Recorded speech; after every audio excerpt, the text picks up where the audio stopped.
जय श्री कृष्ण। हमारे प्रातः स्मरणीय पूज्यपाद सदगुरुदेव भगवान नित्य लीलास्त पूज्यपाद श्री मनहरलाल शास्त्री जी, जो हमारे श्रीमद् भागवत जी के विद्या अध्ययन गुरु थे, तो उनके मुखारबिंद से हमने श्रीमद् भागवत जी का अध्ययन किया। तो भागवत जी में एक प्रसंग इस विषय पर आता है। नृग राजा की गाय किसी ब्राह्मण को दी गई थी, वो वापस आ गई और अनजान में दूसरे ब्राह्मण को दी। इतने मात्र से ही उसको गिरगिट बनना पड़ा। भगवान द्वारकानाथ बालकों के साथ भ्रमण करते हुए आते हैं और श्री ठाकुर जी के कर कमल के स्पर्श से वो मानव होकर के अपना परिचय देता है और अपना अपराध क्या हुआ प्रश्न करता है। तो द्वारकानाथ भगवान श्री कृष्ण आज्ञा करते हैं कि स्वदत्ताम परदत्तां वा ब्रह्मवृत्तिं हरेच्चयः षष्ठी वर्ष सहस्राणि विष्ठायाम जायते कृमि।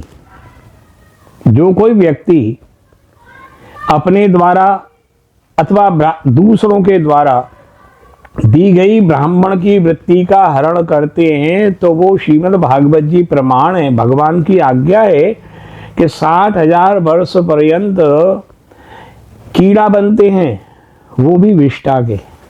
ऐसा श्रीमद् भागवत जी में प्रमाण है। लेकिन आप ये पूछना क्यों चाहते हैं? कोई न्यूज बना रहे हैं या क्या है? जी, आज मथुरा के विश्राम घाट के समीप ही जब वल्लभ बालक गोकुलेश्वर जी महाराज द्वारा यमुना जी का पूजन किया गया और उन्होंने सामूहिक रूप से वहां पर जो चतुर्वेदी ब्राह्मण हैं, जो तीर्थ पुरोहित हैं, उनके यजमानों से अपने ही हाथ द्वारा पूजा करवा ली और उनसे मतलब सामूहिक रूप से पूजा कराई गई। किसी भी तीर्थ पुरोहित को पूजा का अधिकार नहीं दिया गया। क्या कहना चाहेंगे इस बारे में? अरे वल्लभ कुल के लिए तो भाई हम समर्पित है, क्योंकि हमारे कंठी है वल्लभ कुल की। जूनागढ़ में हमारे गुरुजी विराजते थे। अब इस विषय में तो मैं कुछ नहीं कहूँगा, पर हाँ, गुरु आज्ञा करी ऐसी। अगर गुरुजी ने सेवकों को कह दिया कि आप हमारे साथ पूजा कर लीजिए तो वहाँ तक तो उचित है।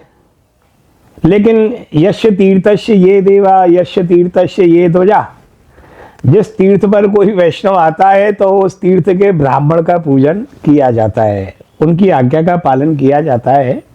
गुरु का स्थान सर्वोपरि है। आचार्य श्री वल्लभ यहाँ पधारे तो उन्होंने भी उदो उजागर, जो हमारे चतुर्वेद समाज के प्रमुख थे, हमारे वडील थे, उनको तीर्थ पुरोहित बना करके और उन्हीं की आज्ञा से यहाँ दर्शन किए, ब्रज यात्रा की। तो तीर्थ पर आकर के तो तीर्थ पुरोहित का अधिकार होता है किसी भी प्रकार से। आप घर में गुरु जी की सेवा करो, पधरामनी करो, वो बहुत अच्छी बात है। लेकिन तीर्थ पर आकर के तीर्थ पुरोहित का मान नहीं होगा तो ये तो उचित नहीं।